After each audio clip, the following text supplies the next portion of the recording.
Good evening, everyone. It's the end of the week, and what a week it has been. So what's happened?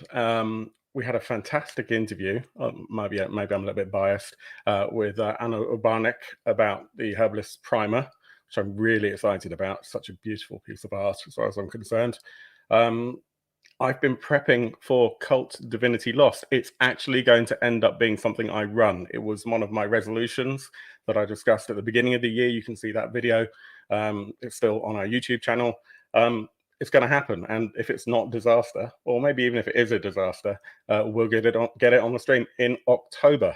So we're going to try and get a couple of kind of horror type things going in time for Halloween.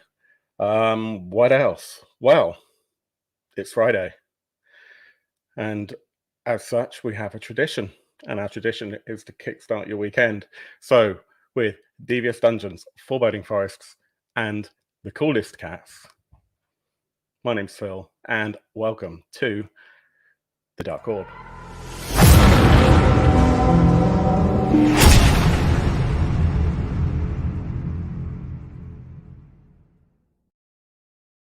Hey!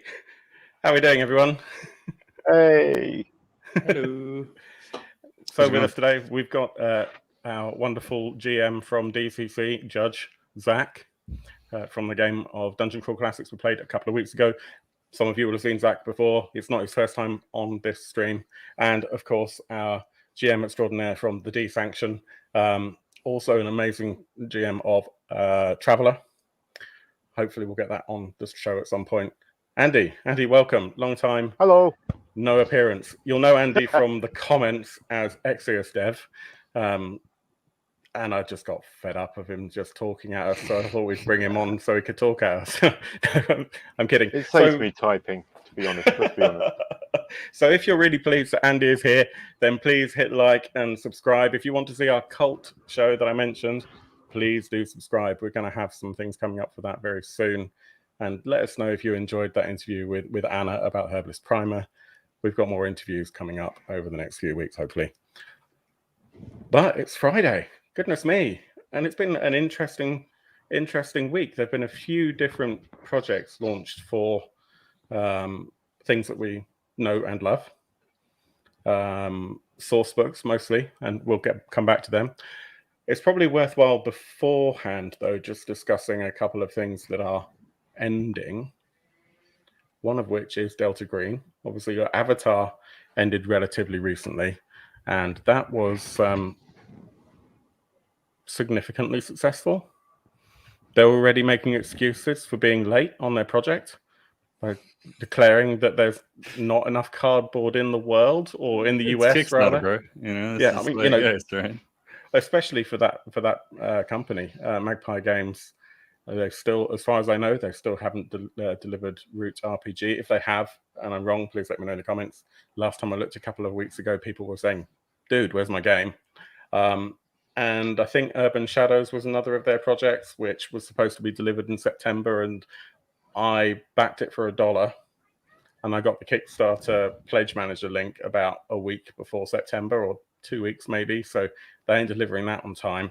And then Avatar, they reckon they're going to get to backers, all 9 billion of them, in January of next year. It's like that was never going to happen anyway. And then obviously with all those backers, that wasn't really going to be very likely.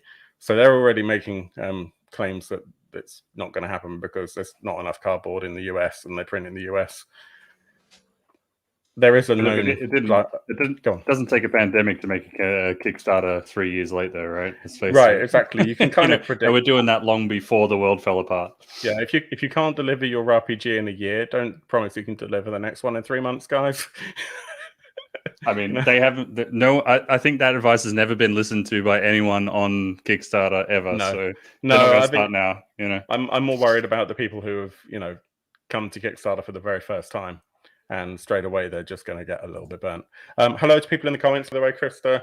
Good to see you, Jason, Mohammed. Really lovely. Thank you for joining us. Also, Bruce Sanjuro. Really pleased to see you all. And Jason's at 9 billion. Well, it feels like it, doesn't it? But the other one that is a big game that's come back. Is the 25th anniversary edition of Delta Green with Delta Green: A Conspiracy. I'm not going to bring this up on the screen because most of you have probably seen it. We've talked about it before. It's got 3,500 backers nearly, which is great. It's £350,000 it's made, $490,000. There's only 4 hours left on that. So if you are on the fence and you really like Delta Green, which is Call of Cthulhu meets X-Files, it's probably a really great product. I haven't backed it. I have some Call of Cthulhu stuff. I still haven't run it. Still haven't read it. I've got the starter kit, which I got for, I want to say I got that for my birthday. And I've opened it, but I haven't actually read through it yet. And the first scenario is basically a choose your own adventure, which is really cool. But I was trying to remember where I heard about Delta Green before. Is that the one that's like COC and GI Joes? Like, is that? It can be that way. Hey, we've got a Mr. Baldowski here as well. Hey, Paul, great to see you.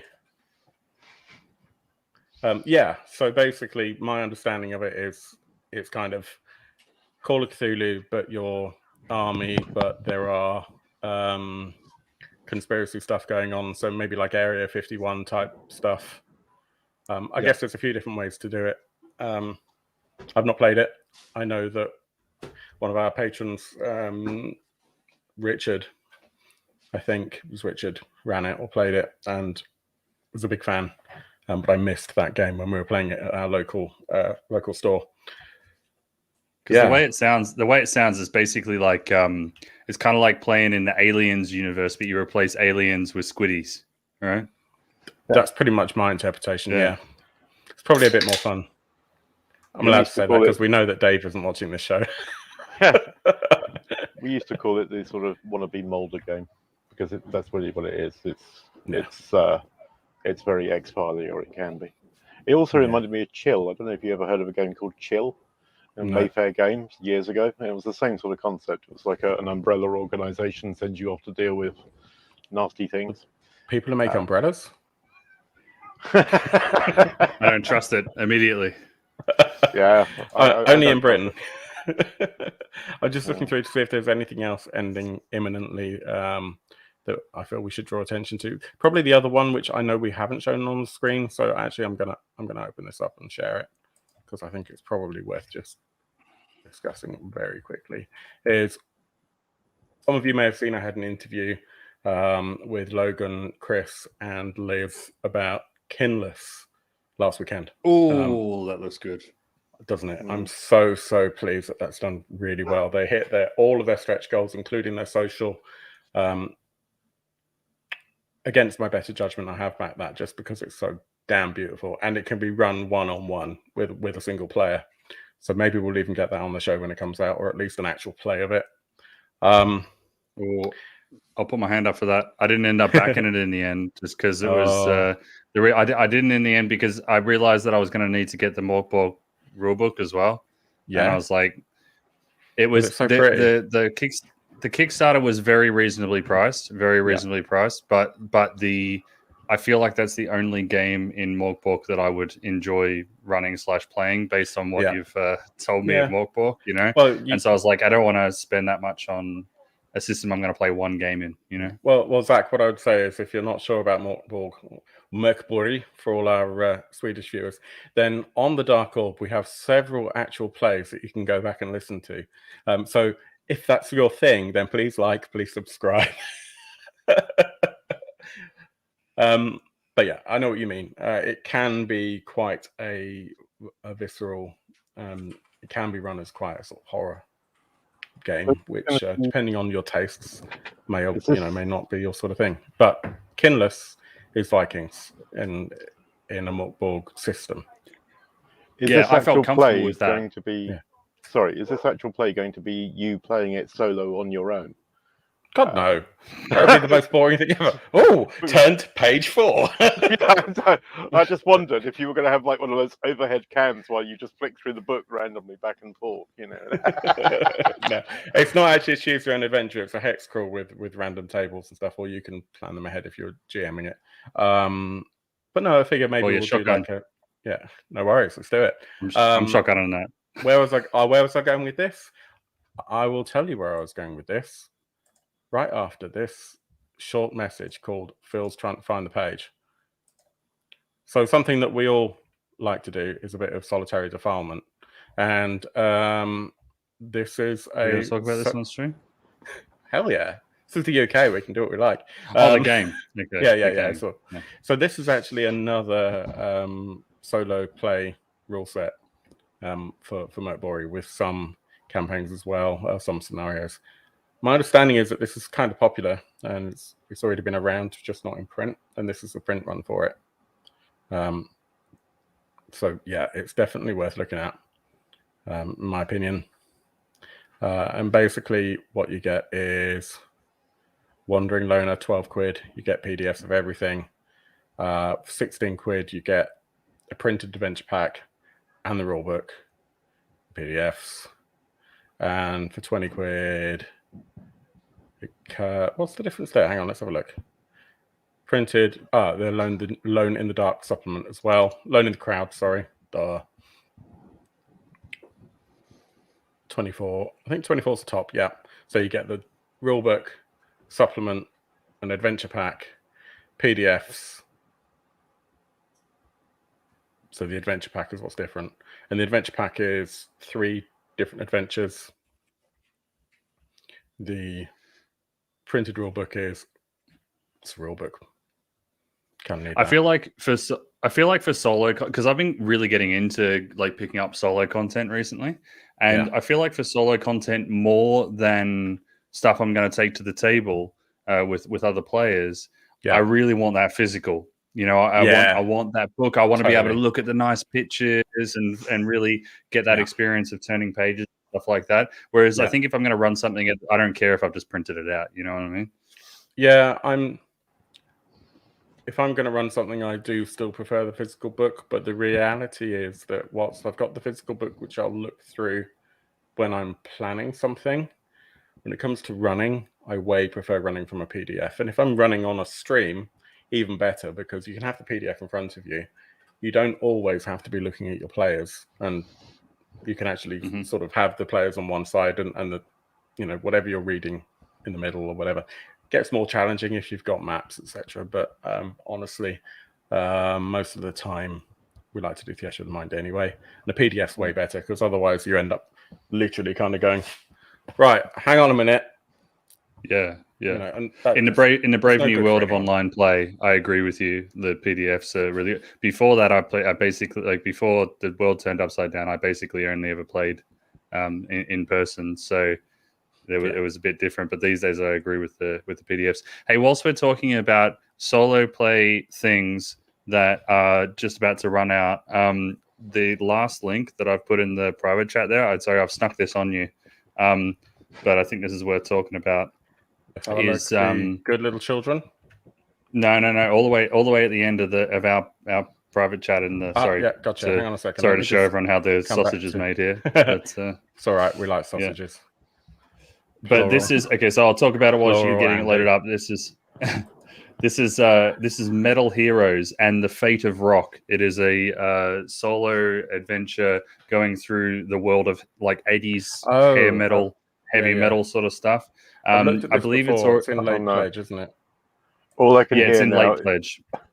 All I can hear now is Europe going through my mind with over and over and over.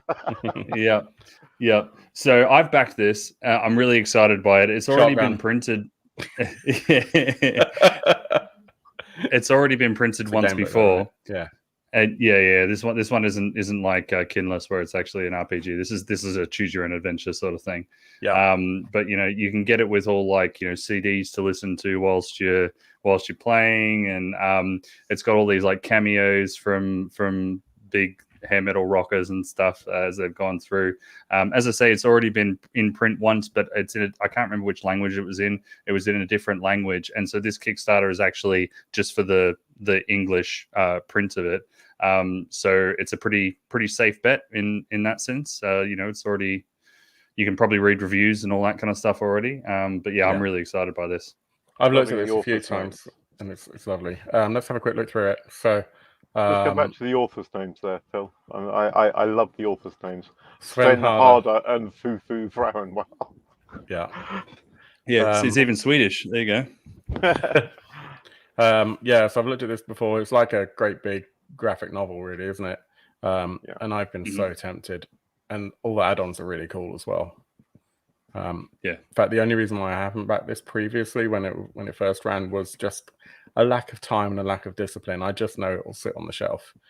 I basically need an incentive to get things off the shelf and to the table, and solo player tend to fail to do, which is why the Call of Cthulhu starter set hasn't really gotten any further.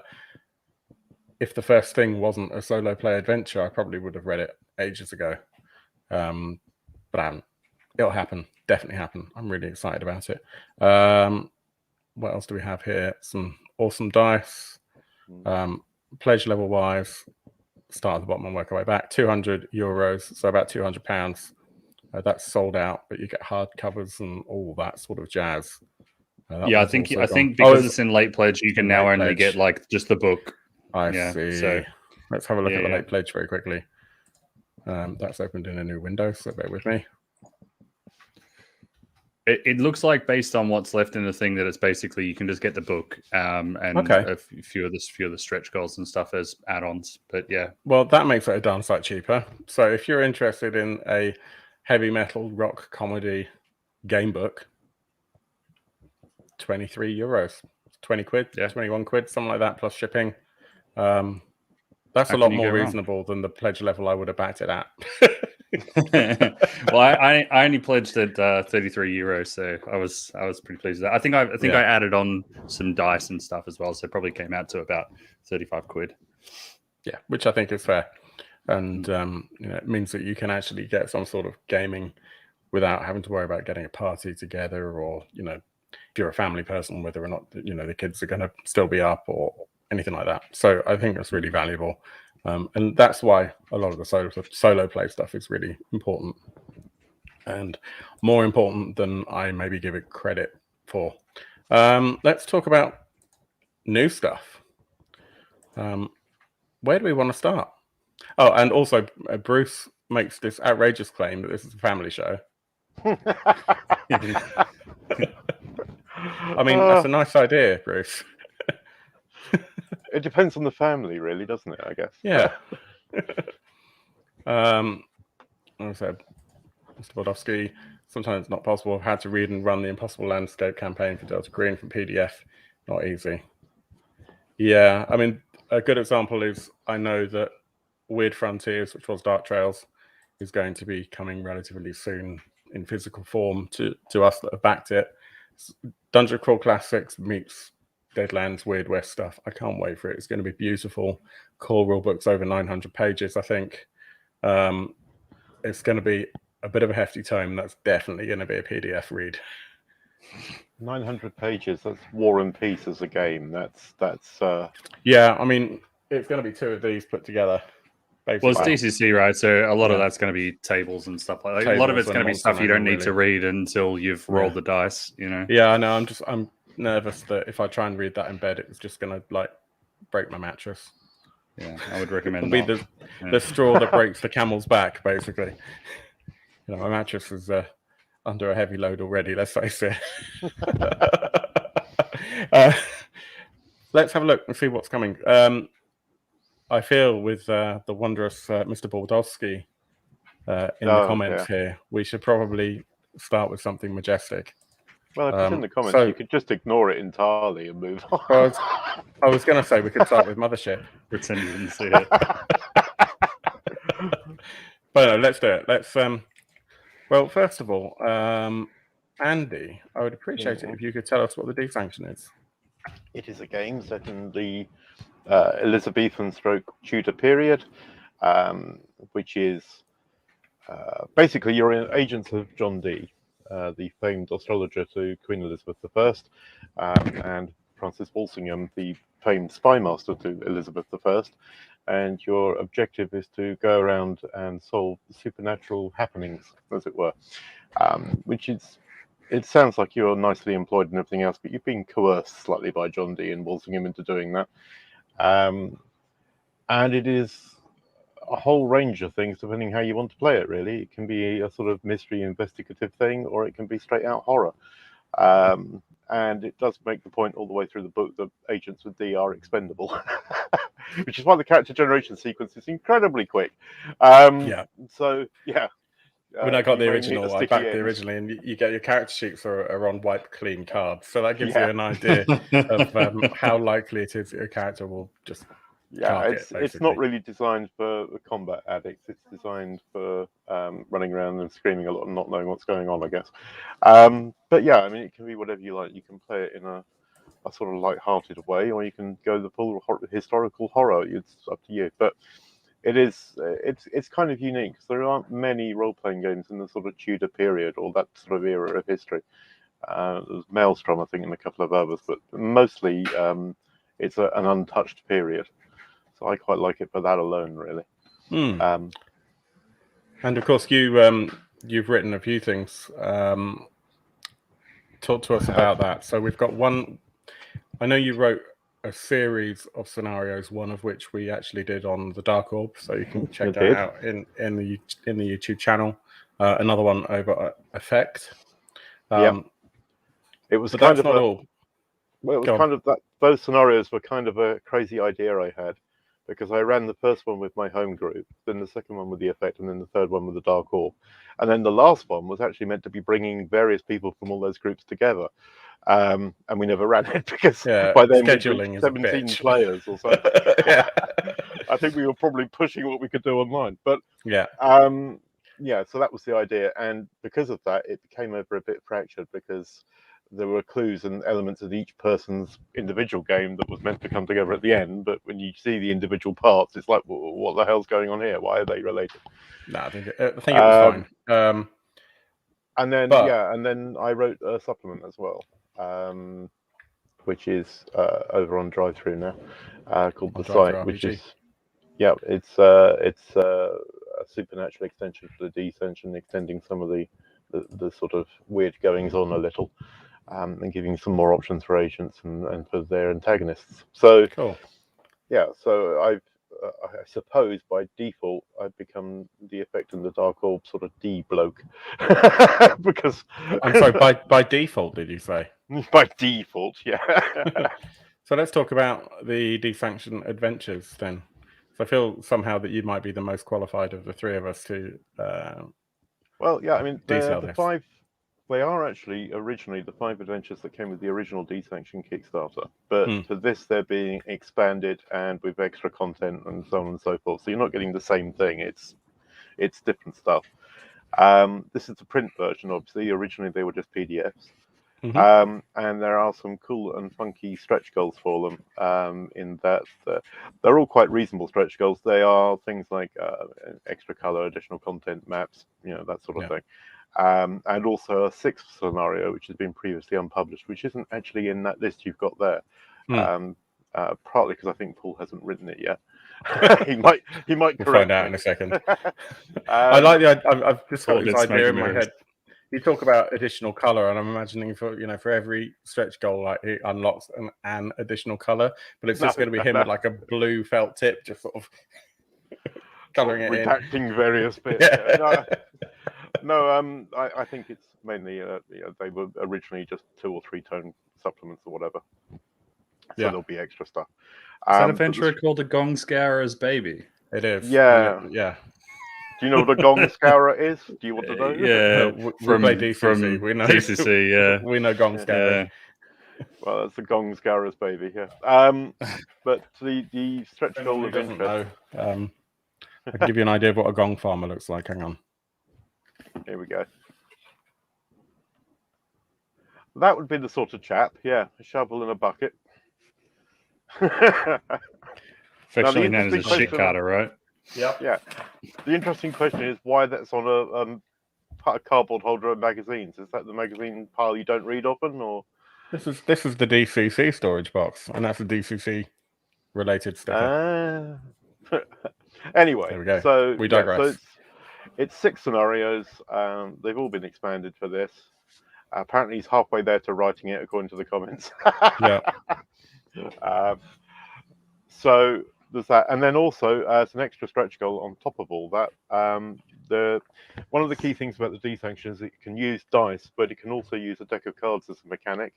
And the top end stretch goal on this is a set of playing cards, effectively, but with the same artist, Evelyn Morrow, as the actual game, which is quite sweet. And I believe they're 500 quid off that at the minute. I don't know what the current total is, to be fair. Pass. We can have a look. I mean, you're literally on the page right now, right? I know. Yeah, it just scrolled to the top. I don't know, but we can have a look. Yeah, so the last So stretch £6.5 goal grand, and £6.5 grand. Let's go straight up to the top. Nearly there. So Andy, all you need to do is put another 448 quid in. There we go. Yeah, what's the top level pledge? You're gonna need one of them, surely. Yeah. There's only 2 pledge levels. There's Watchful right. Agent and Distinguished Agent. The And Distinguished Distinguished Agent, I don't know if Phil's still doing this. If he's in the comments, he can correct me. But he had actually found some extra hardback copy, because one of the things you get for Distinguished Agent is a hardback rulebook, which was in short supply in the original Kickstarter. And Phil found some more, and I think he's releasing and extending that upper pledge by batches of 10 now and then. Paul, not me.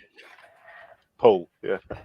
But he's adding in extra 10 now and then. So if you're quick, there you go. That's the hardback version. Oh, that gold gilding though. Yeah. That's nice.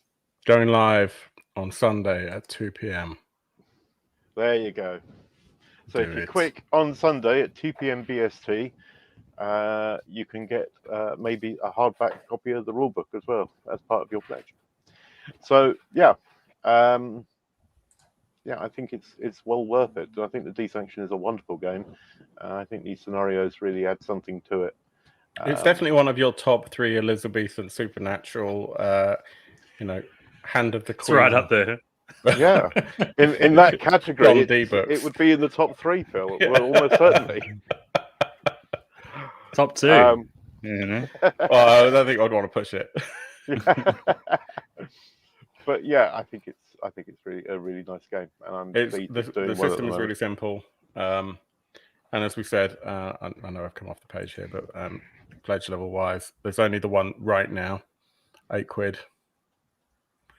Well, you've got the retailer pledge for £1, but that doesn't really count.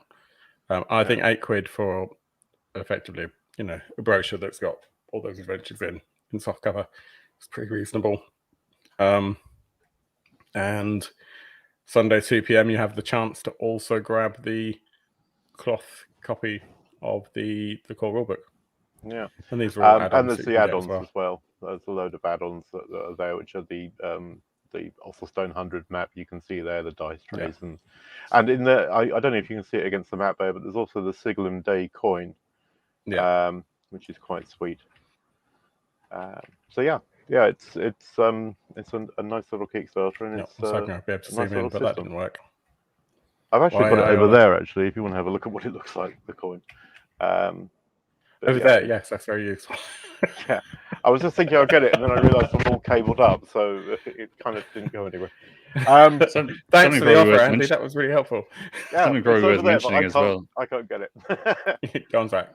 The shipping on that is damn right reasonable. Yeah. I guess we're just kind of not used to UK shipping on Kickstarters, right? Like as in like coming from the UK. Wow. Yeah, exactly. Yeah. It's like 3 quid for the UK, 8 quid rest of the world. Paul saying the coin is in the updates. I'll have a quick hunt for that. There we go. It's in the add-ons right here. And the coin is stunning. It's about 5 centimeters across, I think, if I remember correctly. Yeah, I mean, and it does tie into the game as well, because there is a take a chance mechanic, which is a coin flip, basically. Yeah. But I mean, this is a nicer coin to flip. Be a good melee weapon as well. Yeah, if you get really fed up with one of your players, I mean, it's a No, I mean, we don't play in person. That'd be ridiculous. Oh no, COVID safe. Yeah, exactly. I mean, they have to have their own coin, and you'd have to tell them to hit themselves with it. But overlooking that. Throttle yourself with your coin. I demand it. The Queen running into the coin. Why are you coining yourself? Why are you coining yourself? So that's the Dee Sanction Adventures. A handful of adventures. we're up to 6 now. Yeah, if you like the Dee Sanction, like, God's sake, back it. Says the man who actually hasn't got around to backing it yet. I will. It's only got 4 days left, I think. So yeah, exactly. Get around quick. I'll double check that. 4 days to go. If you're not sure about it, we actually, if you go back through our YouTube archive, we had an interview with Paul Baldowski all about the game when the first Kickstarter was running. We also have an actual play with Andy and a couple of us from the Dark Orb. Check that out. It's good fun. There's also an actual play on the Effect podcast, which is related. So it might look like it's the same story because it's got the same name. It's not. It's a different story happening kind of parallel. Yeah, they're all meant to be the same time. But exactly. So whilst we might not have a full resolution at this point, doesn't matter. They're actually great standalone adventures, and I thoroughly recommend it. You're saying that the author of this is in the chat right now. Back it, Phil. That's the man, Paul Baldowski. Hey, Paul. You know, like I noticed that the actual play section at the bottom of that doesn't have the Dark Orb actual play, though. You know, you might be able to get a few more backers. You whack that thing at the bottom there, right? You scratch my back, my friend. Yeah, I will back it, and at some point I'll actually run it as well. At the moment, it just sits there looking really pretty, really pretty. I must confess, though, in all honesty, I wish that it was a hardback. I really did. Paul said, "Nah."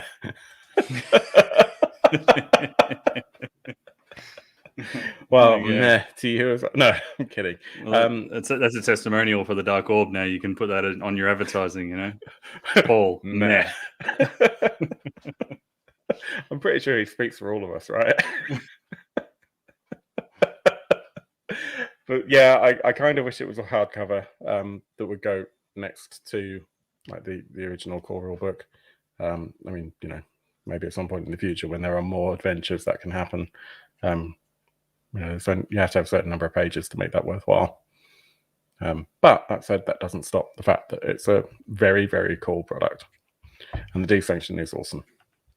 But don't let Andy hear me say that, because we all like to rib Andy. Let's talk about. Should we talk about the superpower stuff? Sure. What do you think? So let's give a little bit of a preface here. So Zach and I have both been learning rather too late in the world, or in the day for it, really, Savage Worlds. I ran Savage Worlds Deadlands Noir for about, I don't know, 6 or 7 months. And we kind of struggled to get our heads around the system. But it was great fun.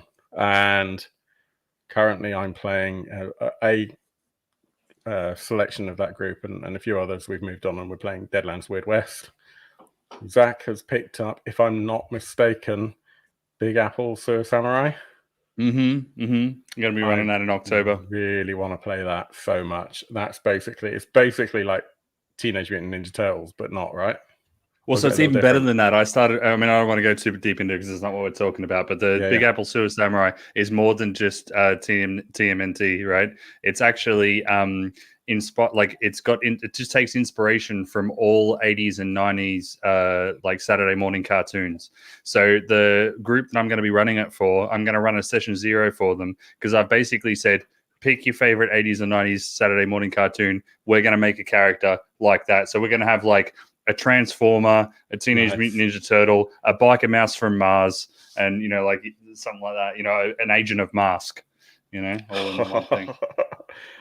I love all of those shows. Actually, you know, I didn't really love Biker Mouse from Mars that much, but I remember it being on, and it just wasn't quite. Well, that was the 90s one, wasn't it? Like all the rest of the ones that I just said were all like 80s, 90s. And I am really old. Not as old as Uncle Andy there, Grandpa Andy, who has just disappeared to try and, I don't know, strangle a window or something. It's all good. Yeah, we'll pretend that he's not just disappeared. But one thing that we both have been kind of interested in is the idea of superheroes in Savage Worlds, and there are quite a few different little things here and there. But for SWADE, what Peg Inc., Pinnacle Entertainment Group, have just got running at the moment is crowdfunding on the Peg Inc. website, so not on Kickstarter. It's the Superpowers Companion, which I think was possibly something that was already around for the earlier edition, but this is for SWADE. People went nuts for this too. It actually killed the Pinnacle website the day that they released it. They basically got DDoSed. It was crazy. I've backed on Kickstarter New Bristol, which is a SWADE Superpowers thing. So it's not necessarily the first time people have come up with it, but I think that it's mainly because like this is the official Superpowers compendium thing that people have been really getting excited about. Yeah, I'm just trying to work out whether or not there was one. I think there was one. Yeah, there was one before for Savage Worlds Deluxe Edition, which is the previous version. Mm-hmm. So this is the update for SWADE, which is, I want to call it the new edition of Savage Worlds, but it's a few years old now. It just takes them a while to get things converted. In terms of what you actually get, and I'm just going to backtrack for a second to say, Jason says that Necessary Evil is his favorite Savage Worlds. I can't quite remember which one that one is. I want to say that's like the pseudo-Victorian, like Rippers. No, that might be Rippers. I can't remember. Jason, remind us what Necessary Evil is so I don't have to look it up. And don't forget G-Force in terms of cartoons. Bruce says, yeah, right. What about Danger Mouse? But all these things, all in the same. I actually thought about making Darkwing as well. yeah, like Darkwing, like from like the DuckTales. Yeah, I want to make him too. Yeah, that would be amazing. But let's go back to this very quickly. What do you get? It starts off pretty cheap-ish, $25, so about 18, 19 pounds. For the digital reward. It does begin to stack up quite heavily. So I think if you really want to go in all in on this, you need to have a really clear idea that you really do want superheroes game. So that'll be Zach. You get I think that's the thing. I think that's the thing with Savage Worlds in particular. I mean, as a system though as well. Is that what really drew me to Savage? And maybe I'm interrupting you. No, you're expose not. Of this. The thing about that I was really drawn to about Savage Worlds is I've always been really interested in just telling different stories. I don't just always want to be a barbarian wandering into a dungeon. You know what I mean? Like I want to like play different stuff and experience different things. But I have limited time. I got 2 kids. I got work to do and stuff like that. I'm not reading a 700-page rule book every other week. You know what I mean? So, being able to find Savage Worlds and being like, I can play all these different things that I want to play, superheroes and TMNT, and there's heaps of different things. The Weird West and all these different things that I can experience, and I'm not learning a whole new system. You know what I mean? Yeah, like there's new rules to make it interesting, but ultimately, you're still playing the same rule set. But in like implicitly in all that, what that means is that I feel like I'm never going to run a long running campaign of anything in Savage Worlds, because the whole point of the system for me is to be able to always run different stuff. You know what I mean? Yep. So I feel like going really deep in this is probably not even going to be my play, because I'm not going to run like a long-running superheroes campaign. Yeah, totally get it. But let's talk about those different settings very quickly. I mentioned earlier, we've started out with me running Deadlands Noir. Now, that's basically a little like Call of Cthulhu. It's 1930s, 1940s, even 1950s, and 1920s. Let's face it, you can do it anywhere around there. Set in the US in sort of film noir sort of territory, but with Cthulhu-esque things going on. Not actually Cthulhu, but zombies and all that sort of stuff. It's great fun. Weird West. Go back 50 years. It's the Wild West. Jason has said Necessary Evil. All the heroes are killed in an alien invasion, and the villains have to take back the planet. Nice. That sounds great. You're playing as bad guys, but you kind of have to be the good guys, but you're not. That's really interesting. I like that. I'm in. Yeah, Zach, go get it. I'm calling shotgun. I believe that's how it goes. I'm trying to think what else we got. Like, there's one I've got, which is, I think it's called like the Dawn of the Kaiju or something, where basically you are playing as Kaiju and you're escaping from a military facility. Why not? So Phil, yes, this is one rule system with many settings books. That strikes me as something we've discussed many times. Yeah, you're convinced that it doesn't exist, and then we keep telling you it does, and then you keep like storming off. So, oh dear. Right. Anyway, so just the book print. Honestly, with Savage Worlds, I think it's worth getting the print, just because otherwise you'll end up just with probably one Savage Worlds book looking on a shelf like it's the wrong size for everything else. I'm just going to demonstrate that for a second.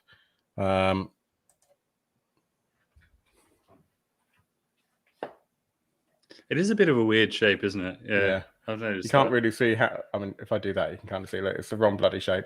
Actually, I'm not going to move the camera because it's a pain in the ass to get it back.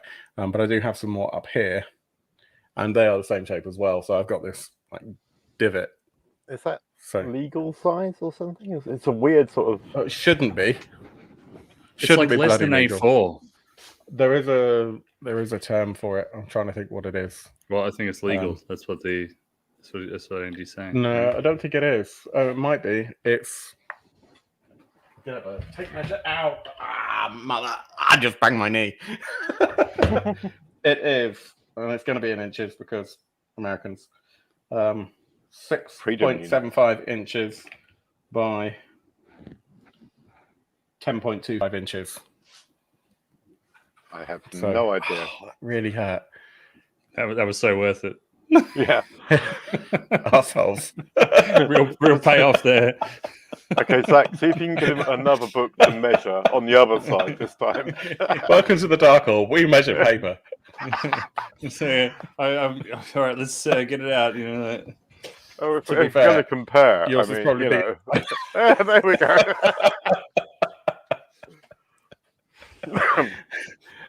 So yeah, superpowers. Hang on. So yours says GURPS also for settings agnostic. Yeah, but I feel like you spend. Great. I feel sounds like burps. Yeah. I feel like with GURPS, the only thing I've heard about GURPS is that it's incredibly difficult to learn. Whereas you were saying that we had troubles learning Savage Worlds. I'm now going to run because I was playing with you. I'm now going to go run my own game, so I had to learn the rules myself. The actual rules in the book, there's only like 40 pages of them, and that's it. Like complex. That's like the whole thing.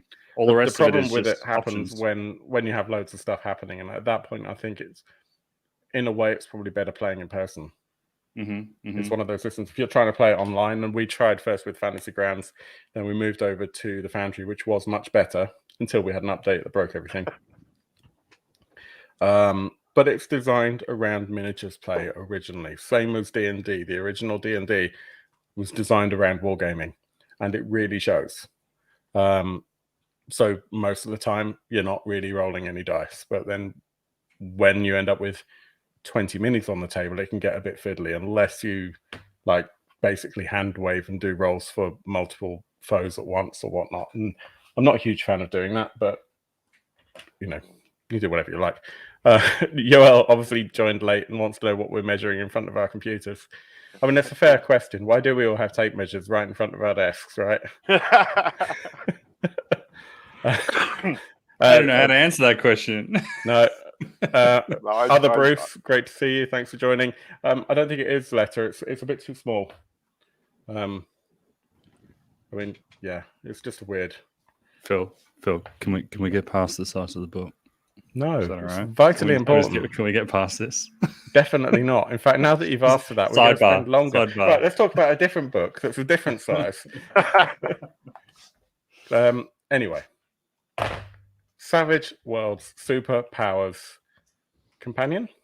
I think it's worth it for at least a bottom tier.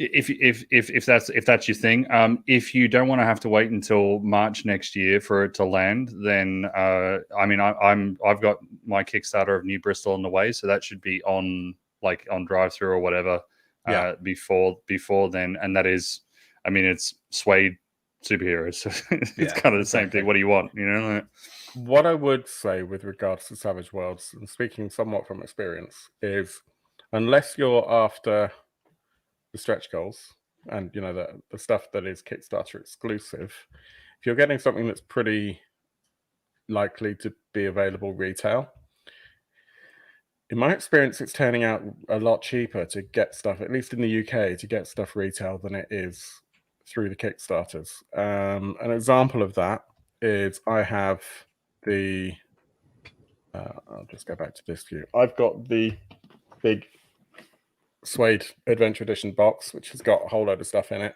Now, I didn't get this at Kickstarter, but when you go into Pledge Manager, it's something that you can add on if you want to, and their add-ons for everything is pretty much retail price, and the retail price for that is $150, and I paid $90 for it on Amazon. From the reality US, is, including shipping.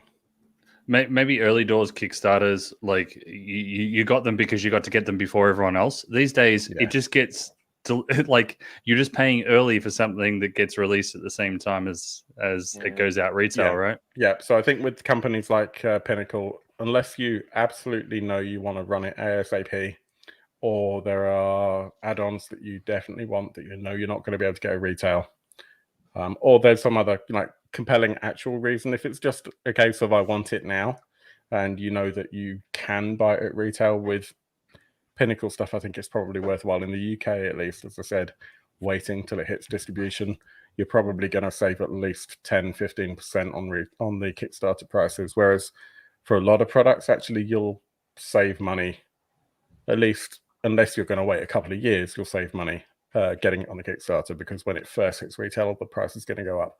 In my experience with Pinnacle stuff, that hasn't really happened. Yeah, but the shipping goes down because if they have a UK distributor or whatever, as opposed to shipping from wherever. Exactly. Yeah. So, yeah.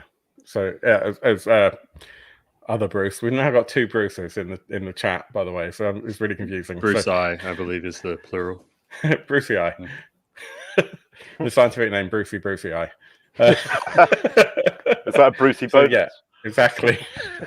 He's been saying it for years. Kickstarter isn't often a good deal. It's really true. It's something especially that you learn with time, is when something's going to be actually worth it. If you've got fear of missing out and there's something that you definitely want to get that won't be at retail, or as I said, the Kickstarter exclusives that you definitely want that are going to bring something to the game, or you don't want to wait 3 years for the product and you can get it instead in a year and a half, then sure. Go getting distracted by it. Risk of offending Zach. It's getting like a certain Monty Python sketch in here. I can think of a few, actually. I'm going to act like I've never been made fun of for being an Aussie before.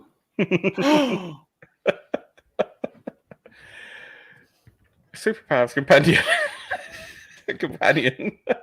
We've done it, I think. Yeah, we have. We've done it. There, I was just going to look and see what the stretch goals are. Buy it or fucking don't. $75 for a print PDF. You get a load of sandies with it. There are going to be a bunch of stretch goals, and they'll be fine. Well, and if you care about the masses, right, then a lot of people are interested in this. So if hanging out with your mates because they being cool is cool for you, then yeah. Let's have a look at one of Andy's newfound loves. Not that one. Mothership. Andy, what's Mothership? Let's do a little quick rundown on what that product is before we go into Mothership is horror in space. It's as simple as that. So it's Alien. No, Alien is a narrow viewpoint of horror in space. Mothership is all horror in space. So it's Predator then. Yeah, okay. It's the wider franchise. It's Predator. Anyway, moving on. Yeah, so it's a space horror role-playing game, and it's a very good space horror role-playing game, in my humble opinion. The thing that strikes me about Mothership, the Critical Role have got their hands on. Critical Role have got Mothership. No way. Oh my God. No! It's all downhill from here, lads. Mainstream Okay. Andy, tell us all about Mothership. We're done. We're out. Let's go. But you got to tell us about Mothership, and you got to use the voices too, or else you're not as good as Matt Mercer. Have I got to do all the acting and stuff? Yeah. Andy Mercer. Vin Diesel on or something. Anyway, Vin Diesel. Yeah. I mean, let's face it, we're not going to get Vin Diesel, but if we're really, really lucky, we might get. I don't know. Well, am I not exotic enough for you, Phil? Well, not now that you're slowly losing your accent. No, you need to go full Aussie. I can't remember the name of the actress now. Anyway, so Mothership, space horror game. Lots of different scenarios for it, which are all different types of space horror trope, but there are many of them. So, abandoned starship and alien horror and all the rest of it.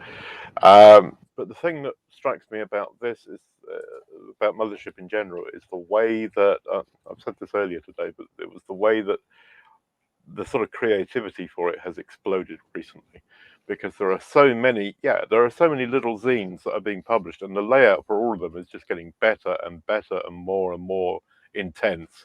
And there's some sort of secret competition going on between all the producers of these zines to try and make them stand out more.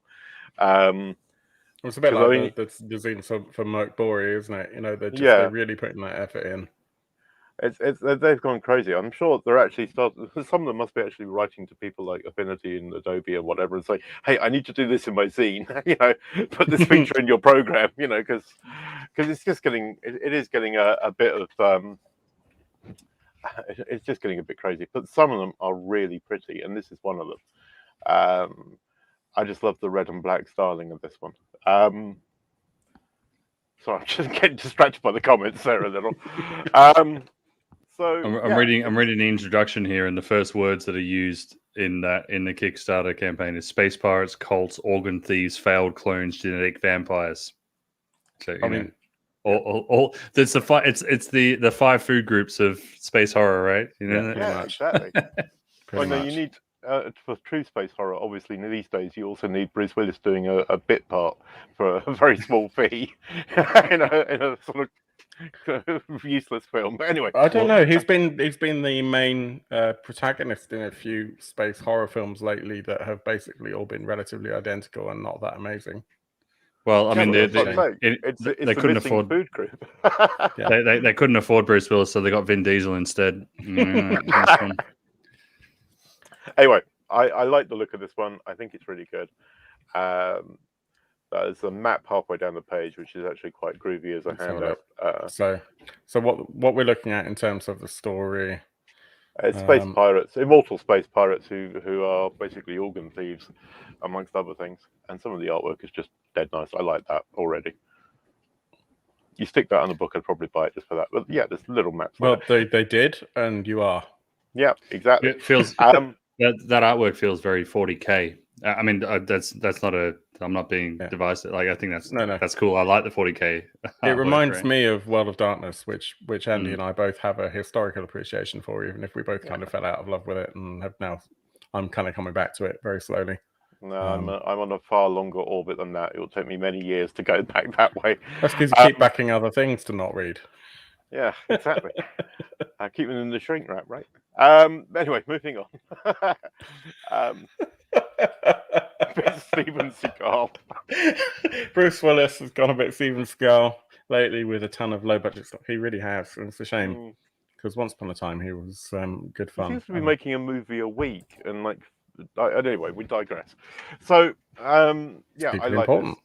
I think this is very pretty. I know that you wanted to look at a different one today. You wanted to look at Andromeda, I think, as well. But this one, I think, is slightly more impressive. Now, the reason why I wanted to talk about this one above others, though, is that this is only shipping physically to the United States, which is immediately where I'd be out.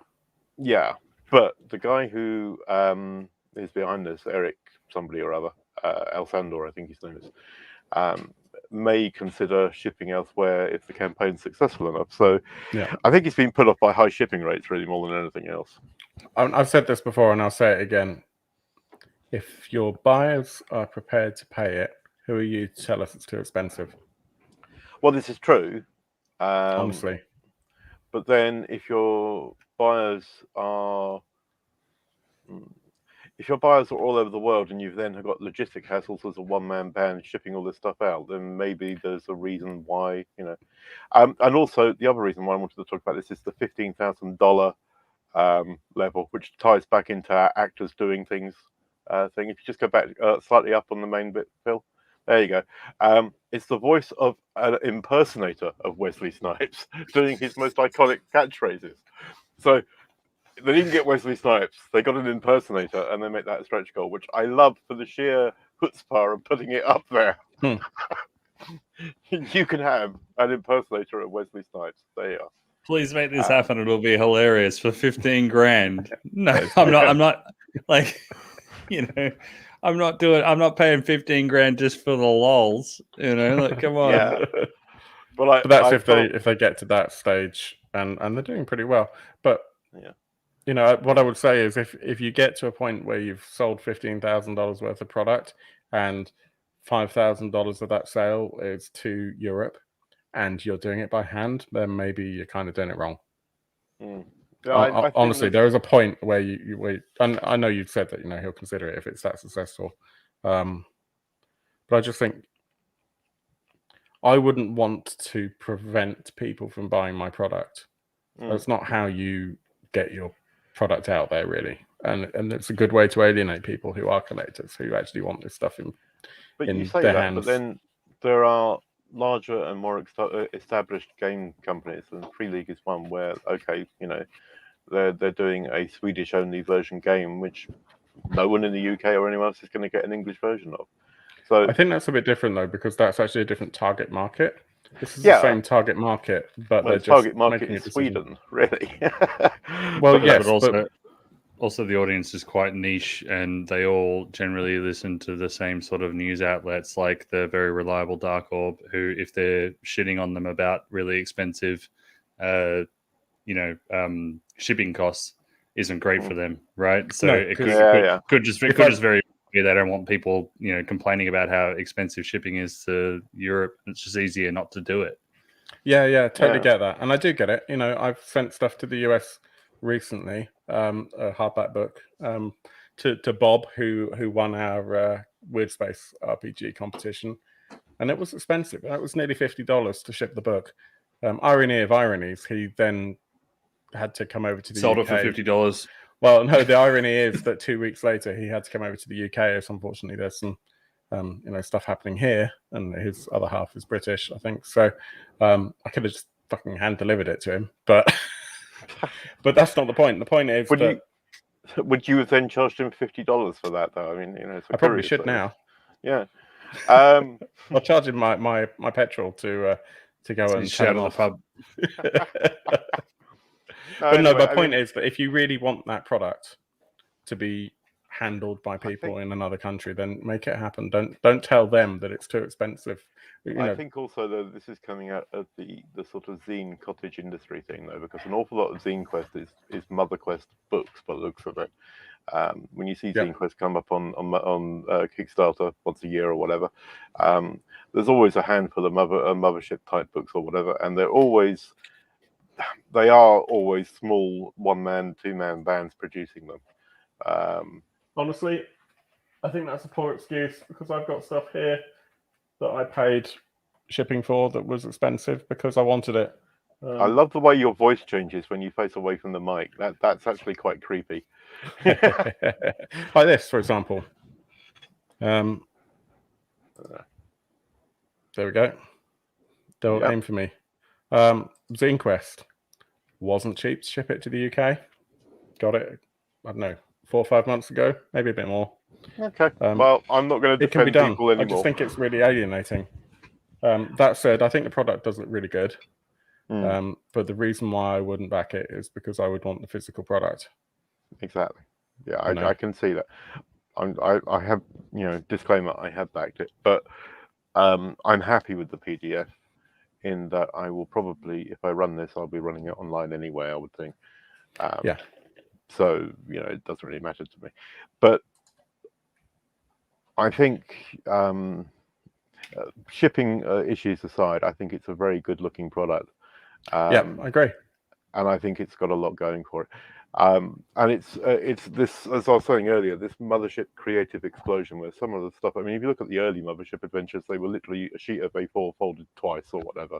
And now you're getting these, crazy layouts and fonts and everything else. And I think Mortborg has actually changed things a lot. Yeah, I agree. Yeah. So Neil says there are plenty of European disties that they could use.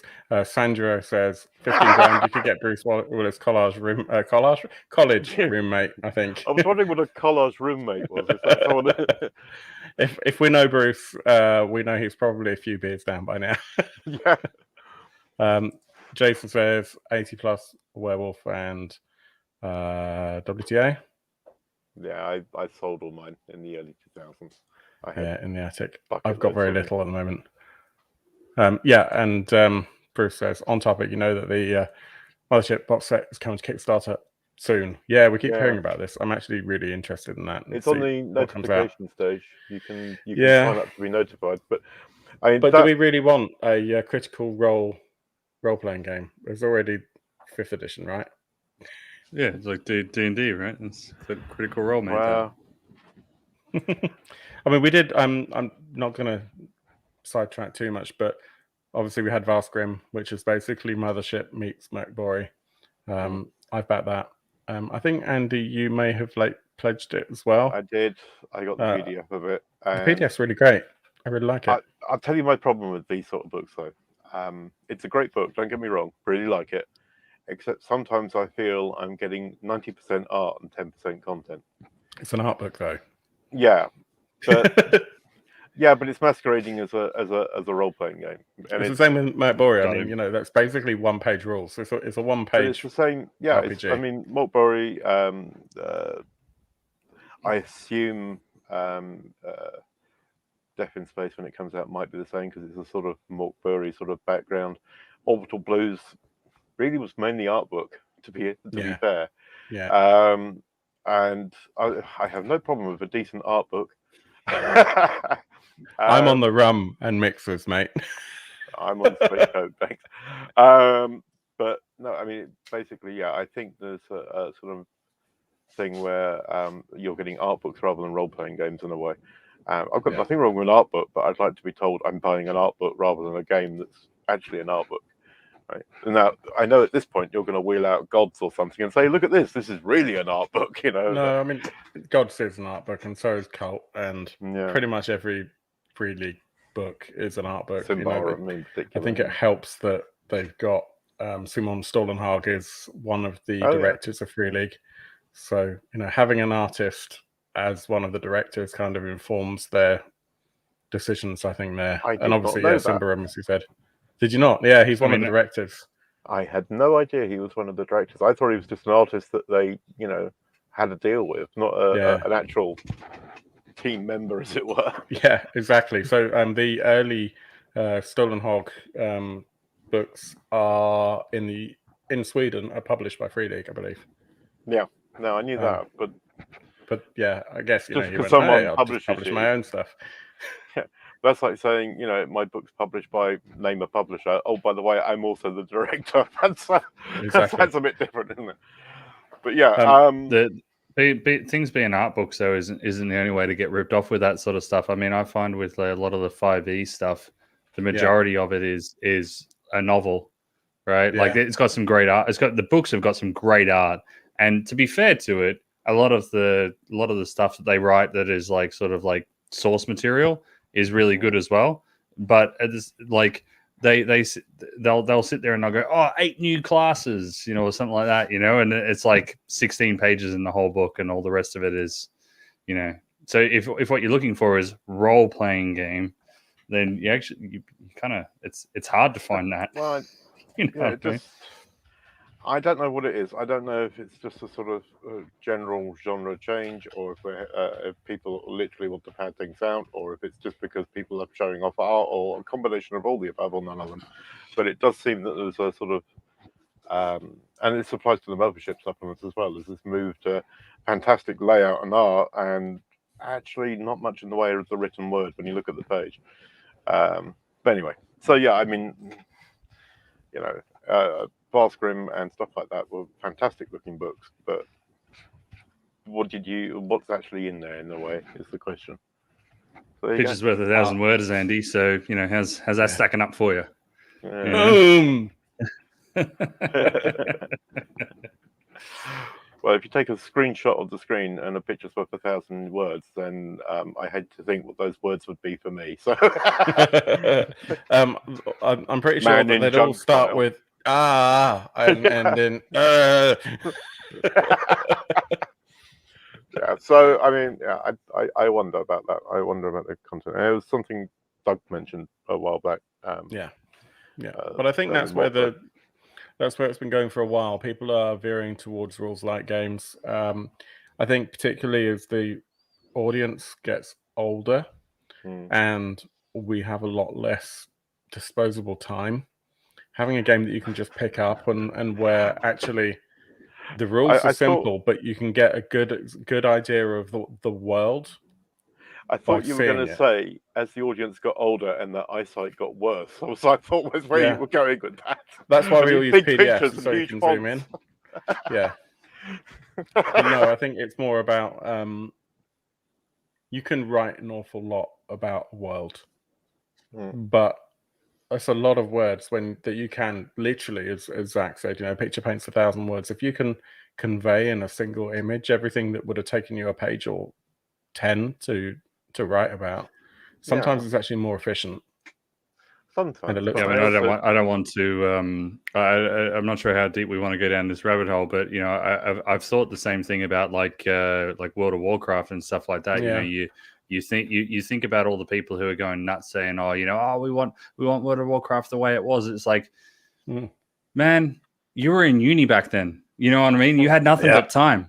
You had 16 hours to raid and all that kind of stuff. And I mean, that's my own experience because I haven't been in the hobby as long as you guys have. But it's the same sort of thing. You know, you start getting older, you get a bit more responsibilities, and you don't have time to do that rich, deep world building anymore. You just want to get straight to the dick and fart jokes with your mates. You know what I mean? Like, Well, I mean, there are two things. So the World of Warcraft is a hole that I've spent far too long in, and it's a huge time sink. It really just is a huge time sink. And yeah, the lack of time to do anything these days, I agree with. But yeah, I mean, having said that, I still like reading a good world background, you know. So yeah, but you can read it in picture form. Yes. Just like I did years ago. I mean, it's really simple, Andy. You'll be able to do this. Basically, what you do is you get the PDF and you open it as text, and there you go. There you are. There you are, indeed. Literally 10AFE3. Tanra Bancho 0. I don't know that. We'll check it out, and we'll come back and try and remember to talk about it next week. Google the art. Last time I did that on my work computer, it was about it. No, I'm kidding. Japanese RPG. Okay. Yeah, definitely don't Google the art. No, it's going to be tentacles and other things. Don't do that. Just backtracking a little bit, we were talking about the voice acting. Jason says he'll do it for 14 grand. Bruce says he'll do it for 13,99999. We've got a bidding war in the chat. Yeah, we have. And Jason has deferred. So Jason doesn't get out of bed for less than 14k. Yeah, exactly. But Jason's very happy to be the agent. Great to see you, Neil, joining us in the chat as well. Right, should we talk about something else? Yes, please. Yes. I wasn't sure if I was going to bring this one up, but I think we probably should because I'm kind of in two minds about it. And the name is the worst name I've ever seen for a campaign. We are, of course, going to be talking about Lax Rax. which first of all sounds like something that helps you if you're a bit backed up. Yeah. So if you're backed up with your board games, take 2 of these and see how you do. Told me about this. I thought it was some sort of food poisoning you got at an airport. Exactly. I've got the lax racks. Yeah, it feel not natural. Terrible. So I'm gonna just go back to the normal view for a second. I've skim read this campaign, so there may be some inaccuracies here. The premise is great. If you've already got a Kallax and you don't really want your board games sitting directly on top of each other like this, because it is a pain in the ass if you want to get to the one at the bottom. That's 2 bottom comments in one sentence. This product enables you to add shelving within your Kallax unit to separate your board games out, and you can choose the height of those shelves. Yoel has made a very good point. Yes, I agree. But this is your channel, but it's not mine, so I can say what I actually think. Oh, I was going to say what I think. Turned into Chrome. This is bullshit. Oh yeah, Kallax units are already the best storage solution for they're the de facto standard for storing board games. Come on. I know, but you might not want your board games touching each other.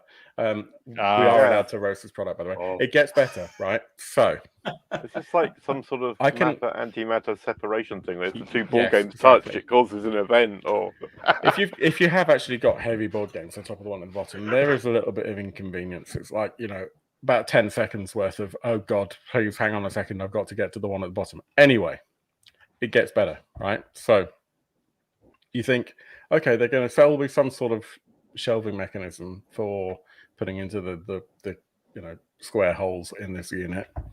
Okay, I get that. So you have a look at the product, and fine, you can see the demonstration here, and there are some shelves, etc. Then you actually look at what it really is, and it's both simple and terrifying. In that, let's have a look. Scrolly. I love the demo videos there of people having problems getting board videos out. That was quite cool. Yeah. So what you've basically got is a bunch of grips. And Andy, I told you a little white lie, not intentionally, about what this product actually involves. It's worse than I thought. You literally get some clips which you 3M adhesive stick to the sides of your unit, and then you get some doweling rods. So what you're paying for is a bunch of clips with 3M adhesive and some sticks. So I'll tell you what you do. You don't back this, because you know what this is? This is a fidget spinner Kickstarter. You remember those the fidget cubes? They came out, and that was a Kickstarter. And before the thing had even actually released, there was already Chinese knockoffs, absolutely everywhere. This will definitely get knocked off. There's no doubt about it. And that's, of course, presuming that happened that way round, and it wasn't just some guy some person, let's be fair, had spotted this on Ali and had then decided, I'm going to sell that on Kickstarter. We don't really know which way around that went. But this is literally some supports, some chopsticks, and some 3M pads. Help me out here. Yeah. Surely you can buy supports like that already and go down B&Q or somewhere and get lens of Dale if you really wanted to do this. 100%. And as Bruce points out, nothing you can't 3D print. I mean, that, if you don't have a 3D printer, that was my argument. If you don't have a 3D printer, it's not an awful product. Yeah, and you can buy those clips anyway. Then you don't have to 3D print them. And Yoel sounds like a great way for anyone who bought a 3D printer to make their money back. Yeah, exactly. Fairly easily. But I actually think that probably, it'd be even cheaper just to get them mass produced and then sell them. They're probably worth like a penny each or something. Yeah. Laser Rocks, I think it might be Laser Racks, I can't remember. But yeah, there is a competitor product which is basically the same thing. And I dare say, let's not lose sight of the fact this is a bullshit product in the first place. Oh, it's completely bullshit product. I don't care that I have to pull my board games out to get one at the bottom. This is like the epitome of a first world problem. I know, right? It just amazes me. I saw this and I'm like, okay, so it's named after a laxative, and you're basically charging me $55 for 96 pieces of plastic and 96 sticks and a bit of looking 3M at those adhesive. shelves there are only 3, maybe 4 board games in each area, right? So you've got like 4 at top. And I mean, okay, if all 4 games are really heavy and have like, lead pieces or something, maybe. But if they're just average board games, is it really an inconvenience to hold 3 back while you drag 1 out or something? I mean, it doesn't really. I always put like the 2-player board games at the top anyway. Everyone's got the lightweight games, right? No one's stocking like 8 games of fucking Twilight Imperium on top of each other. I can see my Kallax from here, and it's a like on this animation, it's 2 wide and 4 tall, and there is not that much wiggle room. These board games, they touch the sides, man. So it's not going to work for that one. And also, I know I saw it somewhere. Black Cube from Visible Sun fits in neatly. On my one, it doesn't. On the Kallax that we've got, the Black Cube does not fit in there, and it's a proper IKEA Kallax. So this completely wouldn't work for the Kallax that we've got. What a piece of crap. Got to be honest, Phil. I haven't watched this show, but I didn't realize that you dunked on Kickstarters. I will definitely watch this show from now on. It doesn't happen very often, but when it does, it really does. I love dunking on Kickstarters. Exactly, and I'm sorry to you if it's your Kickstarter, and I don't think it's a bad idea, but I think it's the wrong one. But having said that, you've done really well. £180,000. That's $250,000. So who would argue with those results, right? Yeah, I mean, it's a good product solving a problem that some of us just don't really think we have. And it's not like I haven't got too many board games. We have got way too many board games. There is another solution for this, which I feel is like that guy on TikTok, the Italian guy. It just goes like this, where you turn the board games on their side and slide them in and out. I mean, I know no. Because if you've got cards that stack like that, when you do that, they fall out of the card tray holder. Oh, right. That's a disaster, because then you'll have wild cards. You could always just put them in little baggies or something to keep them all together. I'm sure there are ways around these problems, Phil. No. Like I say, I feel like the Kallax in itself is the solution for storing your board games. Yeah, but this is a substitute. You don't need a solution for your solution. It's like having a wallet for your wallet. It's just... It would be a smaller wallet. You'd have like many mini wallets, all of which slid out individually. It's like a Russian doll. It's just wallets all the way down. So you have like a Russian doll, and then at the end, the very smallest section, you've just got your 1 copy of Mintworks and a deck of cards, because I had to keep getting smaller and smaller to get to it. So Yoel said, did Zach miss the tearing apart of the Transformers chest? I guess you probably did. We completely I won't anymore. I'm going to go back to the YouTube now and check that out. And if you enjoy it, please do like and subscribe. On Kickstarter. So that was Eagle Moss Collectibles did a Transformers Generation 1 chessboard. I haven't actually looked to see how well that did. I'm going to look it up. You guys can have the time. I wonder if the graph for it is like this, and then after Phil's destroying it, it actually goes like that. Well, isn't this interesting? Let's talk about this very quickly, because they've got 14 days to go, and they're doing supremely well. I did think it wouldn't do very well. I mean, the thing is like, 10, 11-year-old me seeing that, like, I would lose it. I would be like, there would be glasses shattering. I'd be screaming at such high pitches. But there are 2 things. One is, look at the detail. It's not that great. This is why 10 or 11-year-old you didn't have a disposable income. And let's talk about exactly. Let's just for a second, and we're not going to dwell too much on this. If you want to know all about it, go back to the previous episode. But not only is the art the casts aren't really that great, and yes, they're hand painted, and yes, they're resin, but that disposable income we're talking about to go all in is $700. What?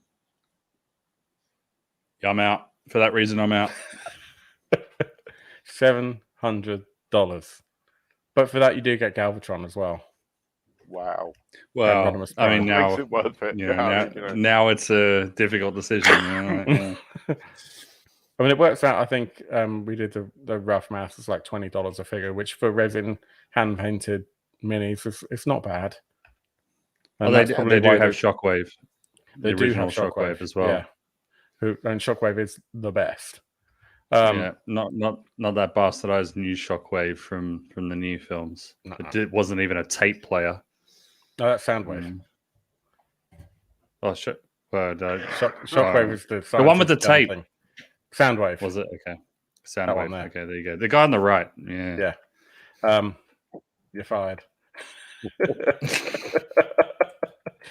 But yeah, I'll never recover from this. And tonight on Transformers Fanboys, we have a disagreement over Shockwave and Soundwave. No, there is no disagreement. Zach is wrong, but we'll let him go. We'll let him off on the condition that he gives us his honest opinion. So, first of all, for anyone who doesn't know, tell me about Dungeon Crawl Classics very quickly, Zach. Dungeon Crawl Classics is what D&D wants to be when it grows up. I mean, I don't want to be... actually, that... I say I don't want to be divisive. Prime is fucking amazing, but anyway. If Bruce gets that voice acting gig, he can buy 20 of those chess sets. DCC is it's OSR role playing, very very dungeon centric, very just I want to get my sword and board out, or I want to get my robe and my spells out, and I want to go for it. But also high lethality, so lots of belly laughs along the way, and I mean that's essentially what it is. Kind of a really weird world as well. Lots of time travel and tentacles and robots all that sort of stuff. Yeah. It's basically high fantasy plus sci-fi plus low fantasy.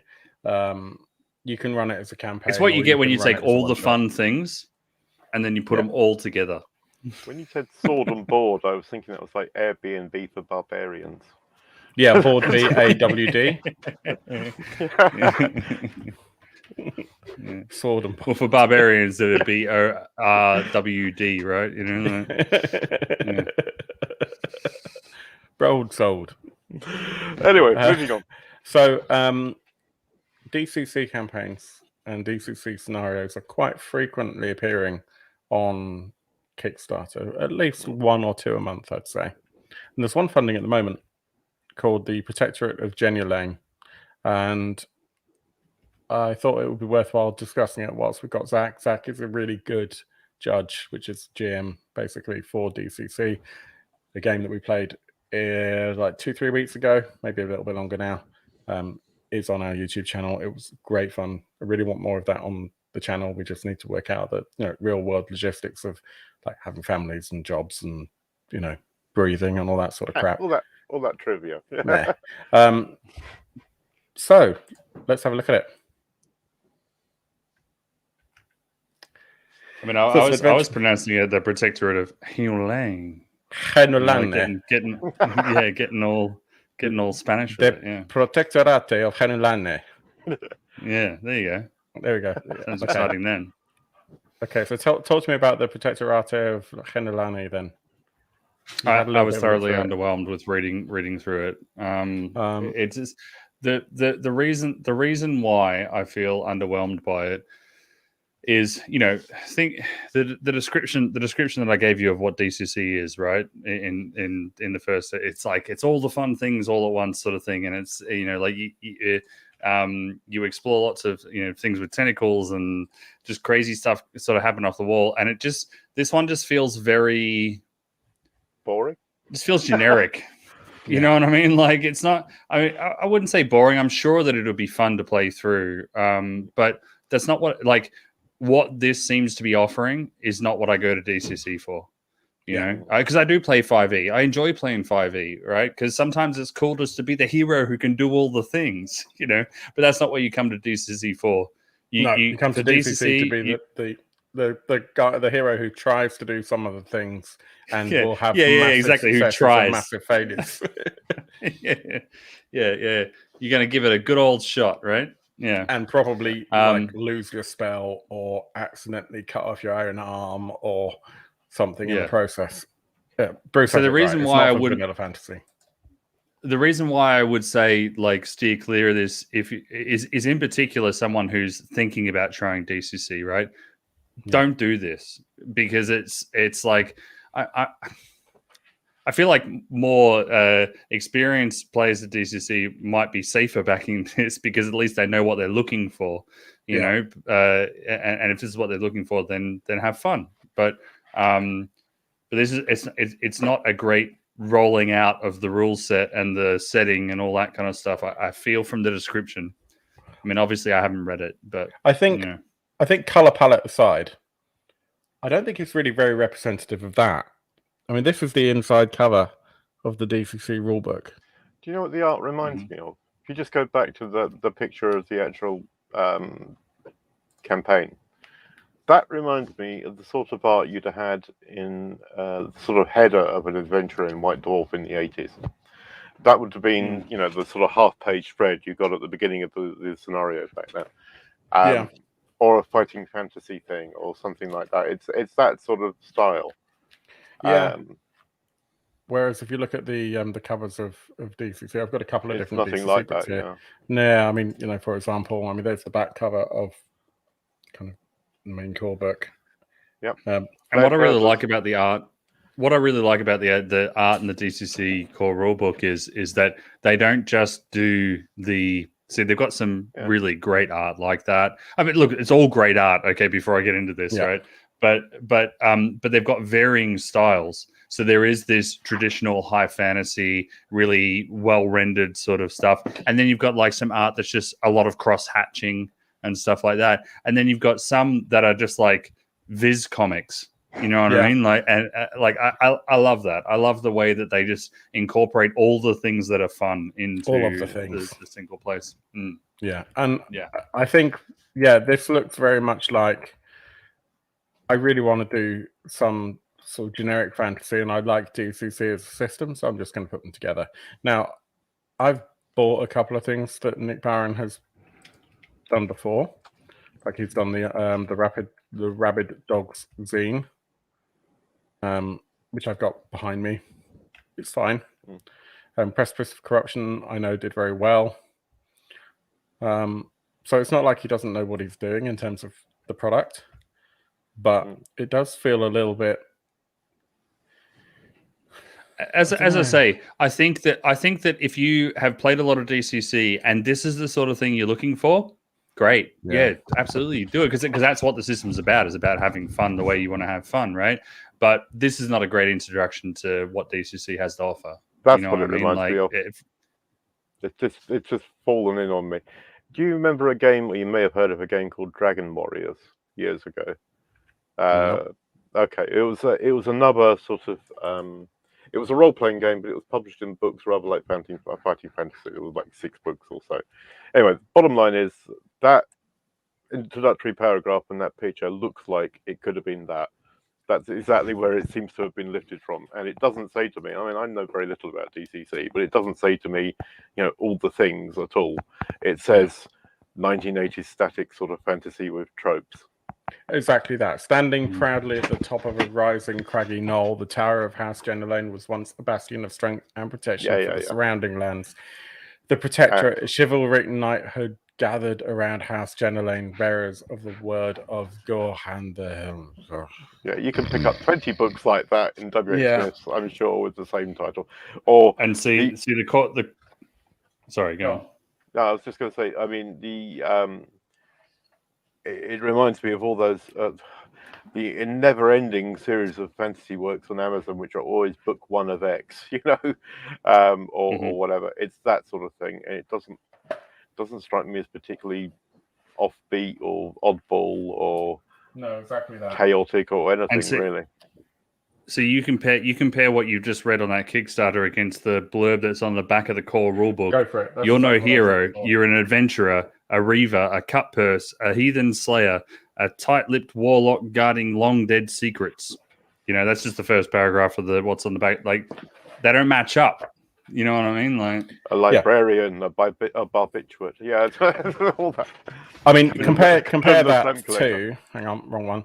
Compare that to, and this art style is different. but this is what I consider DCC. Yeah, totally. Yeah. You see, that's now getting out of my sort of role-playing comfort zone, if only because it looks a little tacky. Yep. But that's exactly it. Oh, that's amazing. Yeah. And this is basically based on the works of Fletcher Hanks. But that's the point, is it is pop art, basically. And yeah, that's fine. If you like that sort of thing, great. But this Kickstarter don't worry, look like that. You don't have to look at it. Yeah. Yeah. And exactly as Andy just said, fine. But the Kickstarter sounds fine, DCC sounds fine, but they are not the same. Yeah. Like, it just doesn't look the same. And I don't even play DCC, so I mean, but it just, the two don't match. Yeah, so we're probably not going to jump on board to that one ourselves. Zach, did you want to very quickly, as we close out, take a look at Good Little Children That Never Grow Up? Yeah. Let's talk about this quickly. And then the Kickstarter, right? That's a title. I thought for a minute. There's not a lot to talk about with this one because there is there's not a lot to talk about with this one. It's because I feel like this is just a good bet. I had a search through earlier today whilst we were doing our research, and I found this, and I don't know. I feel like I might back this myself. So it is an adventure that was written in 4E, as I understand it. We won't hold that against it. But it's now being rewritten because we're only taking the story, right? So we don't have to worry about the rule set. But it's being rewritten into 5E, SWADE, and Pathfinder. So whatever your flavor, in case you don't know. Yeah. Sorry. So whatever your flavor, it's kind of got you covered. And the Kickstarter is for the Good Children Never Grow Up. But there's also a number of different adventures that the same publisher has written, and basically as stretch goals, you can also get those like other adventures also rewritten, which when you look at the actual pledge tiers is just damn right reasonable. Like the pricing for this is just really, really reasonable. To be able to get all the stretch goals and all, you get a number of different adventures in your favorite system. And the main one is a horror adventure, which is great for your Halloween adventure that you might like to run with your group. Coming up soon. So yeah, I feel like it's like all around. This feels like a good bet. $10, and obviously being as that's for 5E, you could easily convert that for something else like DCC or Mercury or whatever. Okay, I must have misread that because you were saying about Halloween, and I just noticed it's October 2021 as a delivery there, but I'm sure one of them was January 2022 as a delivery date. I think that's if you get it in. Oh, is that the print? That's the cover. I think the PDFs will arrive in time. Which again, like we were talking earlier about, like Savage Worlds and it being for shorter campaigns and stuff. Like, I feel like I don't want more than a PDF anyway, because I'm just going to run it for Halloween and then forget about it, right? I don't need physical for that. Dig it out again in a year. Yeah, maybe exactly. Yeah. It's $10 basically for the top level pledge, unless you want your likeness, of which there's only one available. 6 days left on this. Check it out. I think I'm going to have to. 4 days left for the Dee Sanction. Delta Green has got like a couple of hours left on it. 3 hours to go, but I have to refresh that, so it's probably more like it's still 3 hours. Sorry, it was 3 hours when we started as well, wasn't it? It's just frozen in time at 3 hours. Yeah, pretty much. Top level pledge for Delta Green is $300, £217. But for that, you get a whole bunch of stuff and lots of extra rewards. I think I didn't actually say what that campaign was actually about. Oh yeah, do that. Do that. Do it now. Yeah, quick. It's children trapped in a haunted orphanage, and you have to go save them. That's what it is. That's pretty cool. There you go. Yeah. That's pretty cool. yeah, I mean, don't forget as well, you can pretty much take that story if it's called and, you know, convert it to any system. So, Yeah. you know, when you've got a good story, the system is really just there to help you to make the decisions when they're not so clear cut. You know, things with narrative consequence. I'll convert it to Toon and Paranoia straight away then, Phil. I think they're both good system choices for that. I'm going to point out that you've just invented a new role-playing game called Toon and Paranoia. Actually, yes, I should do that. Have I got Toon here? I think I packed it away for the house move. I do have a copy of Toon. I've never got it. I never got it to the table. Yeah. But I've not played it yet. I think we're there. It's been a great evening. I hope everyone has enjoyed the show. Please like and subscribe and all that sort of stuff. Let us know which Kickstarters you're excited about. Please come back next week and let us know what you're looking at. You know, join in the chat. Thank you everyone that's joined us today. So let's go through the list. Starting from the top, we have got Krista, Sanjuro, Krista, Jason, Yoel, Paul, and Neil. Mohammed as well. Bruce. Both Bruces. It's been a really great evening, and I've really appreciated your time. We will be back next Friday, same time. Possibly different presenters. We make it up at some point throughout the week. I think there's some cool stuff coming in the next couple of weeks, so hopefully we'll have some really great stuff to talk about. And wish me luck. We're going to do our recording of the first session of Cult, hopefully next week, in good time for Shocktober, which is our planned event for Halloween.